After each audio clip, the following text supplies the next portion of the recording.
Walk around New York long enough and you'll bump into a John Patrick Shanley play. Work from the celebrated playwright and Oscar winner for Moonstruck's screenplay has been everywhere of late.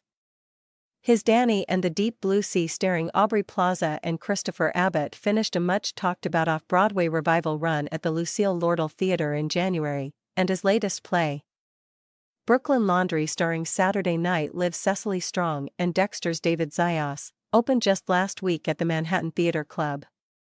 That coincidence has now become a trend. With the March 7th opening of another Shanley revival, his Pulitzer Prize and Tony-winning Doubt, a Parable, at the Todd Hames Theatre. But this is a very different story from the playwright's other recently staged works. While Danny and Laundry both centered on couples, in the case of Danny, very, very angry, in the case of Laundry, very, very lonely, trying to find safety and solace in each other's arms.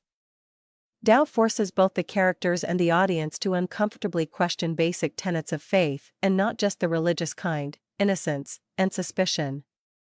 The play, originally staged in 2004 and then turned into an Oscar-nominated film in 2008, takes place in 1964 at St.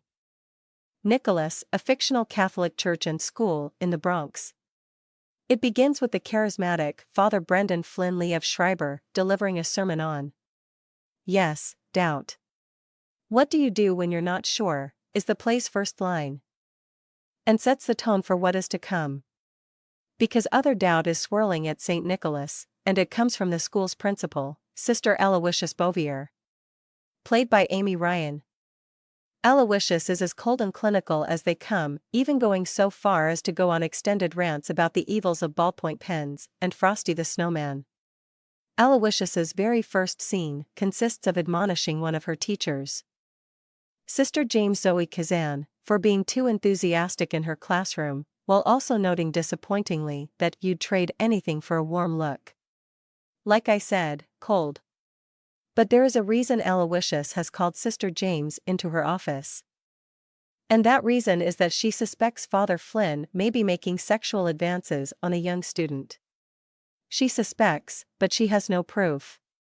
And therein lies the dilemma, for her. For Sister James, whom she asks to keep an eye out for anything out of the ordinary, and for the audience. Shanley's play does a neat trick, introducing the seemingly affable Flynn first and letting the audience connect to his storytelling, and then initially presenting Aloysius in a harsh, seemingly uncompassionate light. As Sister James gets caught in the middle, between Aloysius' suspicions and Flynn's protestations of innocence, and does not know what or whom to believe, so is the crowd watching inside the theater. And as the boy's mother, Mrs. Muller Quincy Tyler Bernstein wants to assume the best and not consider the worst, telling the principal you're the one forcing people to say these things out loud, the audience is caught considering their own inclination to sweep unpleasant news under the rug. It's heavy stuff, and feels even heavier in the intentionally less than warm and inviting church and school setting. The sets by David Rockwell alternate between Aloysius's office and a church courtyard. And when combined with Linda Cho's costumes, Kenneth Posner's lighting, and the subject matter itself, everything feels dark and gray, like a permanent cloud hovering overhead. But the action on stage is electric, albeit restrained electricity. Rather than going big by pounding on tables and screaming out lines, the cast builds the tension on the stage through their carefully considered moderation. Kazan deftly manages to convey Sister James' struggle between innocent naivety and the loss of inner light that comes with considering ugly possible truths. "I looked in a mirror and there was darkness where my face should be," she says at one point. "It frightened me." As Mrs. Muller, Bernstein never loses her cool, even while shocking the principal with her seemingly cavalier, but much more nuanced, reaction to her son's possible predicament. Schreiber's performance is so well calibrated as a man you can't quite read. Is he worried about covering his tracks or concerned about baseless accusations ruining his career? The actor never leans too far one way or the other. As the dogged Aloysius, Amy Ryan is a commanding presence in her steadfast pursuit of the truth. Ryan only stepped into the role after Tyne Daly was hospitalized in early February. But she is a marvel inhabiting the part that Cherry Jones originated on Broadway and Meryl Streep took to the screen.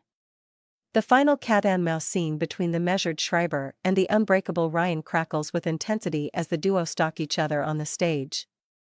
Directed by Scott Ellis, Doubt makes every single second count, and even though it may be over at a brisk 90 minutes, the story and performances will stay with you for much, much longer.